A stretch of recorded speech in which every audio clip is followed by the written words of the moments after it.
ಸುದ್ದಿಸಾಕ್ಷಿ news ಚಾನಲ್ಗೆ ಸ್ವಾಗತ. ಚಿಕ್ಕಬಳ್ಳಾಪುರದಲ್ಲಿ ಜಿಲ್ಲಾ ಕಾನೂನು ಸೇವೆಗಳ ಪ್ರಾಧಿಕಾರ, ತಾಲೂಕು ಆಡಳಿತ, ಪೊಲೀಸ್ ಇಲಾಖೆ, ತಾಲೂಕು ಪಂಚಾಯಿತಿ, ನಗರಸಭೆ, ದಿ ಗೋಲ್ಡನ್ ಗ್ಲೀಮ್ ಪದವಿ ಕಾಲೇಜು ಹಾಗೂ ವಕೀಲರ ಸಂಘ ಸಂಯುಕ್ತಾಶ್ರಯದಲ್ಲಿ ಹರ್ ಘರ್ ತಿರಂಗ ಜಾಗೃತಿ ಜಾಥಾ ಮತ್ತು ಕಾನೂನು ಅರಿವು ನೆರವು ಕಾರ್ಯಕ್ರಮವನ್ನು ನಗರದ ಜಿಲ್ಲಾ ನ್ಯಾಯಾಲಯದ ಆವರಣದಲ್ಲಿ ಏರ್ಪಡಿಸಲಾಗಿತ್ತು. ಜಾಗೃತಿ ಜಾಥಾವನ್ನು ಗೌರವಾನ್ವಿತ ಪ್ರಧಾನ ಜಿಲ್ಲಾ ಮತ್ತು ಸತ್ರ ನ್ಯಾಯಾಧೀಶರಾದ ಎಂ.ವಿ. ಭವಾನಿ ಅವರು ಉದ್ಘಾಟನೆ ನಡೆಸಿದರು.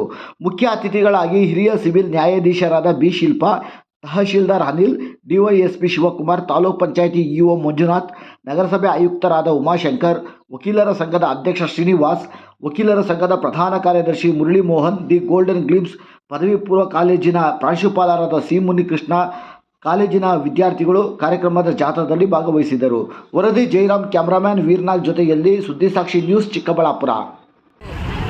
ನಮ್ಮ ನ್ಯಾಯಾಲಯದ ಆವರಣದ ಎದುರುಗಡೆ ಜಾಥಾ ನಿಂತ್ಕೊಂಡಿದ್ದೀವಿ. ಇದು ಯಾವುದೇ ಉದ್ದೇಶದಿಂದ ನಮ್ಮ ಸ್ವಾತಂತ್ರ್ಯ ದಿನಾಚರಣೆದ ಉದ್ದೇಶವಾಗಿ 15th August 2024 ಈ ವರ್ಷ ನಾವು 78 years ಆಫ್ ಇಂಡಿಪೆಂಡೆನ್ಸ್ ಡೇನ ಸೆಲೆಬ್ರೇಟ್ ಮಾಡ್ತಾ ಇದ್ದೀವಿ. ಅದರ ಉದ್ದೇಶ ಇಷ್ಟೇ, ನಾವು ನಮ್ಮ ದೇಶಕ್ಕೆ ಸ್ವಾತಂತ್ರ್ಯ ಬಂದು 78 ವರ್ಷ ಆದರೂ ಕೂಡ ನಾವು ಇಕನಾಮಿಕಲಿ ಸ್ಟಿಲ್ ಬ್ಯಾಕ್ವರ್ಡೇ ಇದ್ದೀವಿ. ಸೊ ಅದನ್ನು ನಾವು ಯಾವ ರೀತಿ ನಮ್ಮ ಜನಗಳಿಗೆ ಒಂದು ಅರ್ಥ ಆಗಬೇಕು, ನಮಗೆ ದೇಶ ಏನು ಕೊಟ್ಟು ಅನ್ನೋದಕ್ಕಿಂತ ನಾವು ದೇಶಕ್ಕೆ ಏನು ಮಾಡಿದ್ವಿ ಅಂತ ಭಾಳ ಮುಖ್ಯ. 77-8 ವರ್ಷ ಆದ್ರೂ ಕೂಡ ನಾವು ಎಲ್ಲ ಕಡೆನೂ ನೋಡಿದ್ರೂ ಪಾವಿಟಿ ಇದೆ, ಇಕನಾಮಿಕಲಿ ಬ್ಯಾಕ್ವರ್ಡೂ ಕೂಡ, ಡೆವಲಪ್ಮೆಂಟು ಕೂಡ ಯಾವ್ಯಾವ ಏರಿಯಲ್ಲಿ ಆಗಬೇಕು ಅಷ್ಟು ಮಾತ್ರ ಆಗ್ತದೆ. ಎಲ್ಲ ಕಡೆನೂ ಓವರಾಲ್ ಡೆವಲಪ್ಮೆಂಟ್ ಆಗ್ತಾ ಇಲ್ಲ.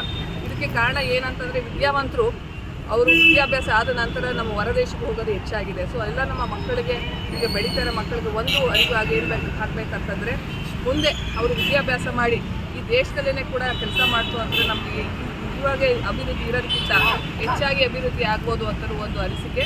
ಆಮೇಲೆ ಇನ್ನೊಂದು ಏನಂತಂದರೆ, ನಮ್ಮ ದೇಶನ ಉದ್ಧಾರ ಮಾಡಬೇಕು ಅಂತಂದರೆ ಇವಾಗ ಹಂತದಲ್ಲಿ ತುಂಬ ಉದ್ಧಾರ ಆಗಿದೆ, ಅದು ಇನ್ನೂ ಉದ್ಧಾರ ಆಗಬೇಕಂದ್ರೆ ಡೆವಲಪ್ ಕಂಟ್ರಿ ಈಗ ನಾವು ಚೈನಾ ಆಗಿ US ಅಂಥ ಕಂಟ್ರಿಗೆ ಅವರು ಸಮಾನವಾಗಿ ನಿಂತ್ಕೋಬೇಕು ಅಂತಂತಂದರೆ ನಮ್ಮ ಇಲ್ಲಿರುವ ಎಲ್ಲ ಜನ, ನಮ್ಮ ಸಿಟಿಸನ್ ಅವರು ಎಲ್ಲರೂ ಕೂಡ ಒಂದು ಪ್ರಯತ್ನ ಪಡಬೇಕು. ಏನಪ್ಪ ಅಂದರೆ ನಮ್ಮ ದೇಶನ ಯಾವ ರೀತಿ ಉದ್ಧಾರ ಮಾಡಬೇಕು ಅನ್ನೋದನ್ನ ಅವ್ರ ಕ್ರಮಕ್ಕೆ ಹೆಂಗೆ ನಿಂತ್ಕೋಬೇಕು ಅಂತ ಕೂಡ ನಾವು ನೋಡಬೇಕು.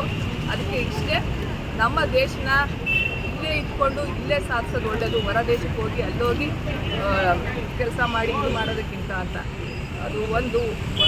ಆಮೇಲೆ ಒಂದು ಏನಪ್ಪ ಅಂದರೆ, ನಮಗೆ ದೇಶ ಏನು ಕೊಟ್ಟು ನಮ್ಮ ರೈಟ್ಸ್ ಬಗ್ಗೆ ನಾವು ಕೇಳೋದಕ್ಕಿಂತ ನಮ್ಮ ಡ್ಯೂಟೀಸ್ ಬಗ್ಗೆ ಅರಿವು ಆದರೆ ಒಳ್ಳೆಯದು. ಅದನ್ನು ಆಮೇಲೆ ನಮ್ಮ ಕಾನ್ಸ್ಟಿಟ್ಯೂಷನ್, ನಮ್ಮ ಸಂವಿಧಾನದಲ್ಲಿ ಏನು ಬರೆದಿದೆಯೋ ಅದ್ರ ಥರನೇ ನಮ್ಮ ಜೀವನ ಮಾಡೋದ್ರೂ ಕೂಡ ಸಾಕು, ನಮ್ಮ ದೇಶ ಭಾಳ ಮುಂದೆ ಹೋಗುತ್ತೆ ಅಂತ ಹೇಳೋಕ್ಕೆ ಇಷ್ಟಪಡ್ತೀನಿ. ಸೊ ಇದು 78 years of independence is a big day for us. So ಇದನ್ನ ಒಂದು ಎಲ್ಲರೂ ನಮ್ಮ ದೇಶದಲ್ಲಿರೋ ಎಲ್ಲ ಪ್ರಜೆಗಳು ಕೂಡ ಅದನ್ನು ಆಚರಣೆ ಮಾಡಿ, ರಜಾ ಇದೆ ಅಂತ ಇಲ್ಲದೆ ಬಂದ್ಬಿಟ್ಟು ಎಲ್ಲೆಲ್ಲಿ ಸ್ಕೂಲು, ಕಾಲೇಜು ಮತ್ತು ಎಲ್ಲೆಲ್ಲಿ ಫಂಕ್ಷನ್ ನಡೀತು ಇಂಡಿಪೆಂಡೆನ್ಸ್ ಡೇಗೆ ಬಂದು ಅಲ್ಲಿ ಪಾರ್ಟಿಸಿಪೇಟ್ ಮಾಡಿ ಅಂತ ಹೇಳಿಬಿಟ್ಟು ನಾನು